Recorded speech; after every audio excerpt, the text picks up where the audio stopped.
World now में सबसे पहले सबसे बड़ी खबर आपको बताते हैं। ईरानी सीमा से दूर रहने की चेतावनी जारी की है डोनाल्ड ट्रंप ने अपने जहाजों को, अपने सैनिकों को।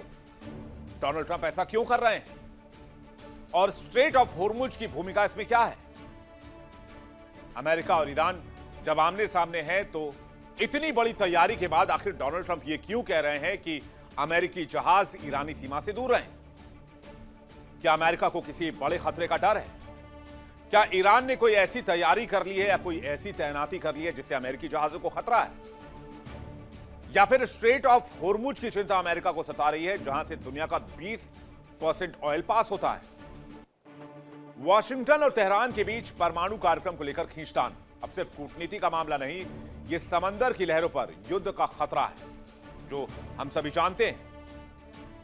स्ट्रेट ऑफ होर्मुज आखिर इतना इंपॉर्टेंट क्यों है और क्यों ट्रंप अपने जहाजों को दूर रहने के लिए कह रहे हैं ईरानी सीमा से? पहले स्ट्रेट ऑफ होर्मुज के लोकेशन को समझिए।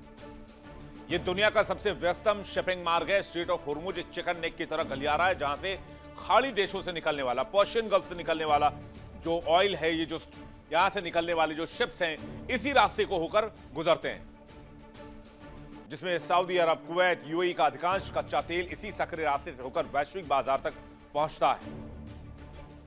इसलिए अमेरिका ने अपने जहाजों को एक नई एडवाइजरी जारी की, एक वार्निंग जारी की है। ईरान के परमाणु कार्यक्रम को लेकर बढ़ते तनाव और पूर्व ईरान द्वारा अमेरिकी और अन्य अंतर्राष्ट्रीय टैंकरों को जब्त किए जाने की घटनाओं के कारण यह सुरक्षा चेतावनी जारी की गई है। तो क्या ईरान वास्तव में समुद्री रास्ते को बंद कर सकता है?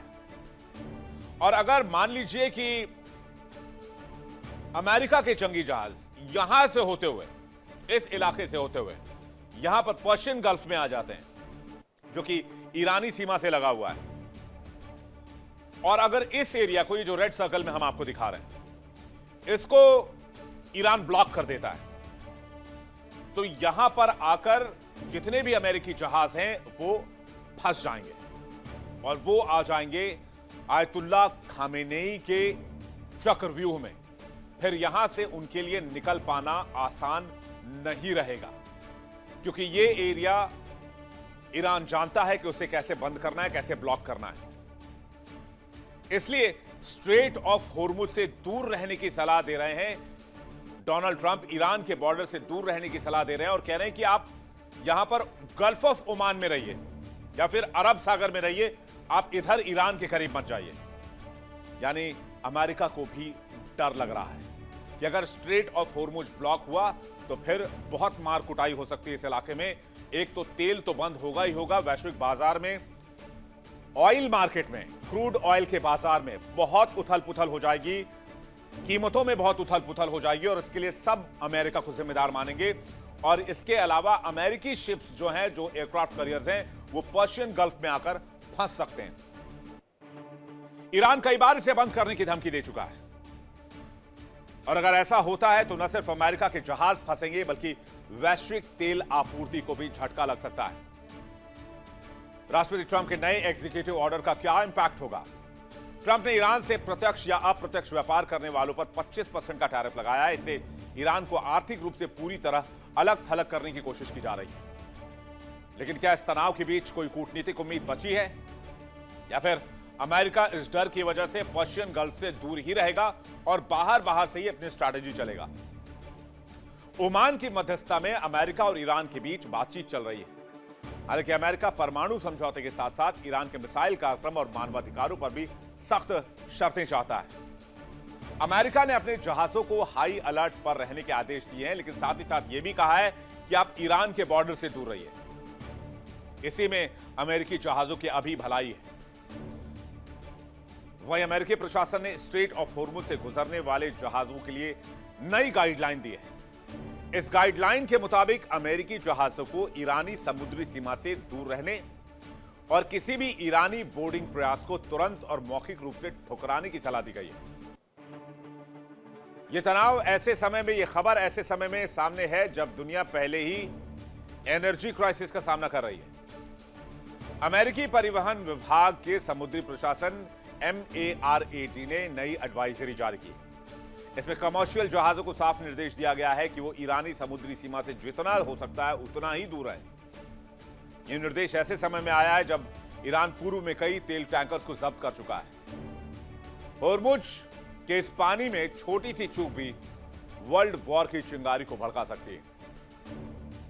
तो स्ट्रेट ऑफ होर्मुज पे तनाव बढ़ चुका है। बात साफ है कि असली जंग जो है वो इसी इलाके में है। अमेरिकी शिप्स की तैनाती कहां है? गल्फ ऑफ ओमान में, यानी कि ओमान की खाड़ी और अरब सागर में। ठीक बात है, वहां से ये शिप्स आना चाहते हैं पर्शियन गल्फ में, यानी कि फारस की खाड़ी में, और ये रास्ता ही होर्मुज स्ट्रेट से होकर गुजरता है। और जितने भी देश आप देख रहे हैं, सबसे ज्यादा बड़ा एरिया तो ईरान का है। अगर आप देखें इस पूरे इलाके को, तो इस पूरे इलाके को सबसे वाइड रेंज में कवर ईरान करता है।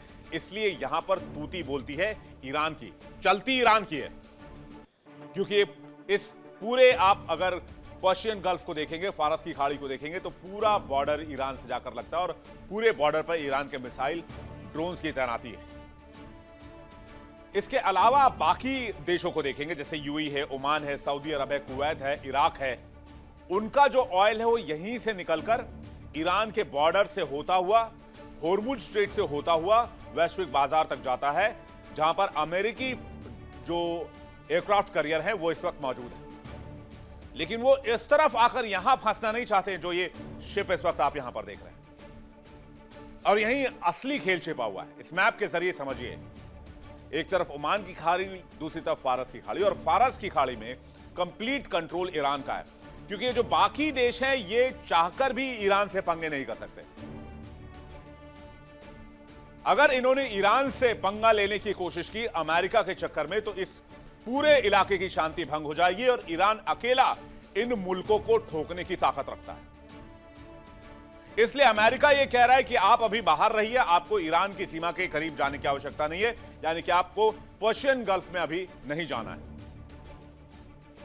खबर तो यह भी है कि यहां पर, इस जगह पर, स्ट्रेट ऑफ होर्मुज में ईरान ने बारूदी सुरंगें भी बिछा रखी हैं, और इसी रास्ते से होकर जहां बारूदी सुरंगें लगाई गई हैं, यहीं से निकलता है दुनिया का 20% ऑयल।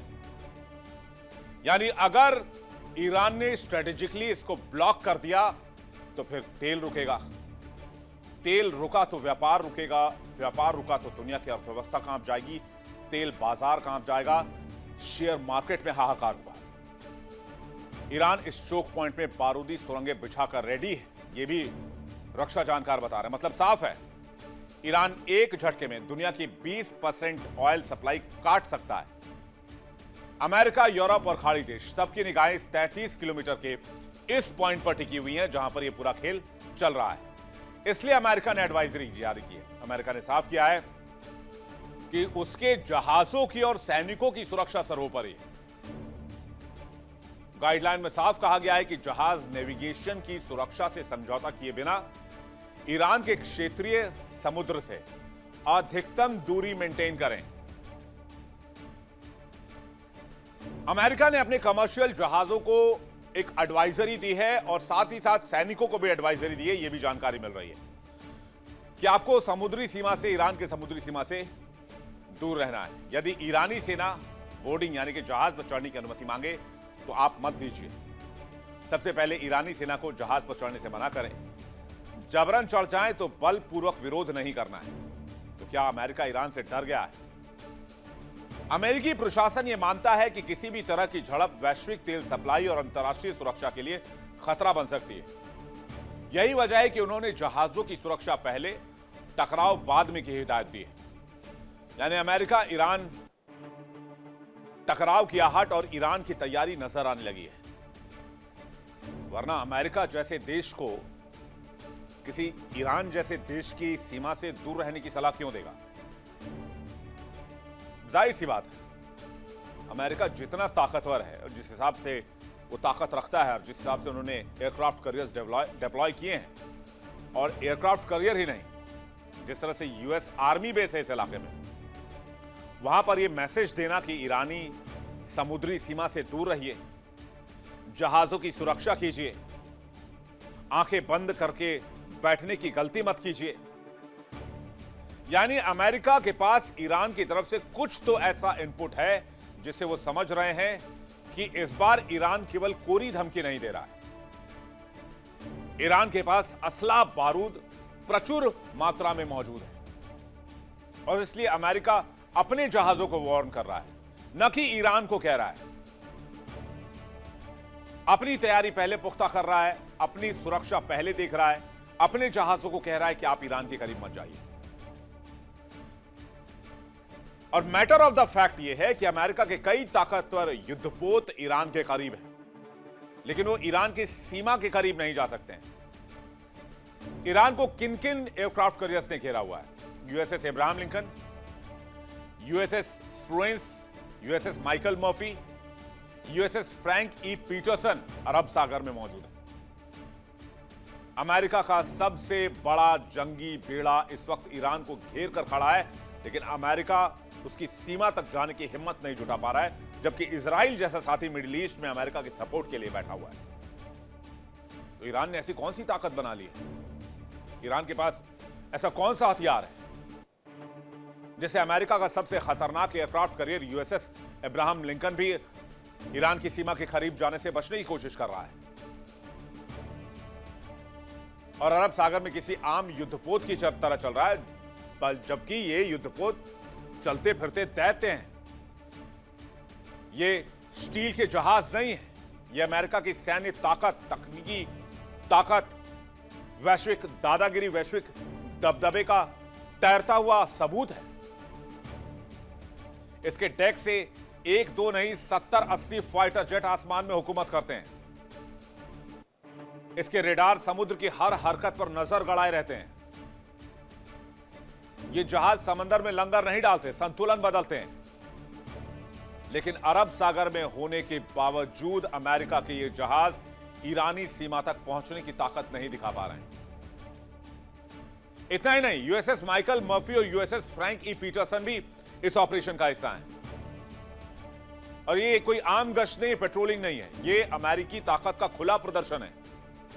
लेकिन इतनी ताकत लगाने के बाद भी ये ईरानी सीमा से दूर है और एडवाइजरी जारी की जा रही है कि आप ईरानी सीमा से दूर रहिए। अभी समंदर में बढ़ती यह हलचल दरअसल जमीन पर बिगड़ते कूटनीतिक समीकरणों का आईना है। एक तरफ दोनों देश ये कह रहे हैं कि हम बातचीत के जरिए मामले को सुलझाना चाहते हैं, लेकिन दूसरी तरफ दोनों तरफ से कमर कसी जा रही है कि हमला हुआ तो फुल फ्लेज वॉर करेंगे, बीच की बातचीत नहीं होगी, आर या पार का मामला होगा। ईरान पर हमले की तैयारी में यूएसएस मैकफॉल भी लगा हुआ है, यूएसएस मिचर भी लगा हुआ है, जो फारस की खाड़ी में पहुंचना चाहते हैं। दूसरी तरफ फारस की खाड़ी में यूएसएस मैकफॉल मिचर अपनी पोजीशन जो है वो लेने के लिए जाना चाहते हैं, लेकिन ईरान ने साफ कर दिया है कि भाई, अमेरिका ने साफ कर दिया कि अभी ईरान से थोड़ा आप दूर रहिए। ये रूटीन मूवमेंट नहीं है, ये अमेरिका की तैयारी को बता रहा है। लेकिन अमेरिका की इतनी तैयारियों के बावजूद एडवाइजरी जारी की जा रही है कि अभी आपको संभल कर चलना है। यानी इस पूरे इलाके में सामरिक और युद्ध का तापमान बहुत तेजी से बढ़ रहा है और कभी भी यहां बड़ा धमाका हो सकता है। अरब सागर, Persian Gulf, Gulf of Oman सिर्फ व्यापारिक रास्ता नहीं रह गए। स्ट्रेट होर्मुज स्ट्रेट अब वैश्विक टकराव का मैदान बनता जा रहा है। हूथी विद्रोहियों की बढ़ती दुस्साहसिक हरकतों के बीच अमेरिका ने इस इलाके में एहतियात बरतने की, संयम बरतने की कोशिश दिखाई है। अमेरिका भी चाहता है कि किसी भी तरह से इस मामले को बातचीत से सुलझा लिया जाए, जिससे अमेरिका की नाक भी बच जाए, अमेरिकी सैनिक की ताकतों की नाक भी बच जाए, अमेरिकी साख भी बच जाए और डील हो जाए। ईरान अमेरिका से डील कर ले, जिससे कि यहां टकराव की स्थिति ना बने। जबकि अमेरिकी नौसेना ने अपना अत्याधुनिक guided missile destroyer USS Delbert D Black लाल सागर में तैनात कर दिया। यह तैनाती कोई रूटीन मूव नहीं है, बल्कि एक सीधा और सख्त जवाब है हूथी हमलों के खिलाफ, जो अंतर्राष्ट्रीय जहाज रानी को लगातार निशाना बना रहे हैं। यूएसएस डेल्बर्ट डी ब्लैक सिर्फ एक युद्धपोत नहीं, ये रडार से लेकर मिसाइल सिस्टम की ऐसी क्षमता से लैस है जो चलता फिरता सैन्य बेस इसे बनाता है। ये हवा में ऑपरेट कर सकते हैं, समुद्र में ऑपरेट कर सकते हैं और जमीन पर भी ऑपरेट कर सकते हैं। लेकिन अमेरिका भी इस इलाके में खुद को घिरता हुआ पा रहा है। एक तरफ हिजबुल्लाह, एक तरफ हूथी, एक तरफ ईरान और कोने में फंसा हुआ स्ट्रेट ऑफ होर्मुज। ईरान के सर्वोच्च नेता आयतुल्लाह अली खामनेई ने एक बार फिर पश्चिम को खुली चेतावनी दी है। राष्ट्र को संबोधित करते हुए खामनेई ने साफ कहा कि ईरान की ताकत सिर्फ मिसाइल नहीं, उसका अडिग इरादा है। खामनेई लंबे समय के बाद ईरान के नेशनल टेलीविजन पर आए, क्योंकि ईरान की इस्लामिक क्रांति की 47वीं सालगिरह थी। 11 फरवरी 1979 ईरान में इस्लामिक क्रांति, जब तख्ता पलट किया गया ईरान में, अमेरिकी समर्थित सरकार का देश निकाला किया गया और उसको 47 साल पूरा हो रहे हैं ईरान में। इसलिए खामेनेई ने सोचा कि यह बहुत इंपॉर्टेंट अवसर है जब ईरानियों में अमेरिका के खिलाफ जोश भर दिया जाए, एक राष्ट्रवाद की भावना जगाई जाए। खामेनेई ने आह्वान किया कि दुश्मन के खिलाफ एकजुटता दिखाने का वक्त आ गया है, अमेरिका को चुनौती देने का वक्त आ गया है, अमेरिका के सामने हम झुकेंगे नहीं। खामेनेई के तेवर साफ नजर आए इस संबोधन में, जबकि यूरेनियम संवर्धन पर अमेरिका के साथ अमेरिका ईरान के बीच टकराव बरकरार है।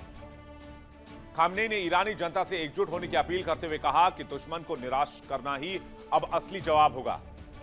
यह बयान ऐसे वक्त में आया है जब ईरान दोहरी रणनीति पर काम कर रहा है। एक तरफ ओमान में अमेरिका के साथ अप्रत्यक्ष परमाणु वार्ता, तो वहीं दूसरी तरफ तेहरान की सड़कों पर शक्ति प्रदर्शन की तैयारी। सवाल बहुत साफ है, क्या बातचीत सिर्फ वक्त खरीदने की रणनीति है? और क्या सड़कों पर उतरती भीड़ अमेरिका और उसके सहयोगियों के लिए एक संदेश है? खामेनेई का यह बयान सिर्फ भाषण नहीं, बल्कि ईरान की उस नीति का ऐलान है जहां संवाद भी जारी है और दबाव की राजनीति भी जारी है। तेहरान से उठती यह आवाज वॉशिंगटन तक साफ सुनाई देने के लिए काफी है कि ईरान किसी भी कीमत पर अब झुकने वाला नहीं। जबकि ओमान की राजधानी मस्कट में अमेरिका ईरान के बीच बातचीत हुई है, लेकिन ये बातचीत फेल हो गई। ईरान ने अमेरिका की शर्तों को मानने से साफ इनकार कर दिया और यहीं से पारा चढ़ गया। दोनों देशों का तनाव भी बढ़ गया। अमेरिका कूटनीति के साथ साथ ताकत की भाषा भी बोल रहा है और यही काम ईरान भी कर रहा है। ईरान भी ताकत के साथ साथ कूटनीतिक रास्ते पर भी चलना चाहता है। डोनाल्ड ट्रंप भी कई बार खुले मन से चेतावनी दे चुके हैं कि ईरान नहीं माना तो अंजाम गंभीर होंगे। दूसरी ओर ईरान भी खुले मन से बार बार चेतावनी दे रहा है कि दम है तो हमला करके दिखाओ, जबकि कूटनीतिक दरवाजे अभी भी खुले हुए हैं। और यह भी कहा गया है दोनों देशों के अधिकारियों की तरफ से कि बातचीत का रास्ता अभी भी जारी है, वार्ता जारी है। ईरान के शीर्ष राजनयिक ने इसे सकारात्मक शुरुआत बताया, लेकिन अमेरिका का रुख कड़ा नजर आया। इस बातचीत के तुरंत बाद राष्ट्रपति ट्रंप ने ईरान से व्यापार करने वाले देशों पर सख्त सैंक्शन लगाने का ऐलान कर दिया। 25% इंपोर्ट ड्यूटी लगाने का कार्यकारी आदेश जारी कर दिया। विशेषज्ञ मानते हैं कि यह कदम सिर्फ आर्थिक दबाव नहीं, बल्कि राजनीतिक संदेश भी है कि ईरान को साइन करना ही होगा, ईरान को डील करना ही होगा और ईरान को अपने परमाणु कार्यक्रम को सरेंडर करना ही होगा। जबकि ईरान ने साफ कर दिया है कि परमाणु कार्यक्रम रोकने का तो मतलब ही नहीं बनता और तो एनरिच्ड यूरेनियम हैंडओवर करने का सवाल ही पैदा नहीं होता है। इसलिए अब पूरी लड़ाई जो है वो पर्शियन गल्फ पर आकर टिक गई है, जहां से जोड़ता है स्ट्रेट ऑफ हॉर्मुज, जहां से रोजाना करीब 2.08 करोड़ बैरल कच्चा तेल निकलता है। हर दिन लगभग 29 करोड़ क्यूबिक गैस की आवाजाही होती है। अगर यह हॉर्मुज स्ट्रेट बंद हुआ तो तेल गैस की सप्लाई बाधित होगी, तेल गैस की कीमतों में जबरदस्त उछाल आ सकता है, फ्रेट और शिपिंग चार्ज में बेतहाशा बढ़ोतरी हो सकती है, दुनिया भर में महंगाई बढ़ने का खतरा आ सकता है, एशिया, यूरोप और भारत इससे प्रभावित हो सकते हैं, ग्लोबल इकोनॉमी में मंदी का खतरा भी बढ़ सकता है। और इसलिए लग रहा है कि धमकी और कूटनीति और दबाव का यह खेल अभी लंबा चलेगा, क्योंकि अमेरिका भी अभी संयम बरतता हुआ दिख रहा है। अपने जहाजों को कह रहा है कि आगे नहीं बढ़ना है, ईरानी सीमा से दूर रहना है और एहतियात बरतना, यानी कि अमेरिका वेट एंड वॉच की स्थिति में है।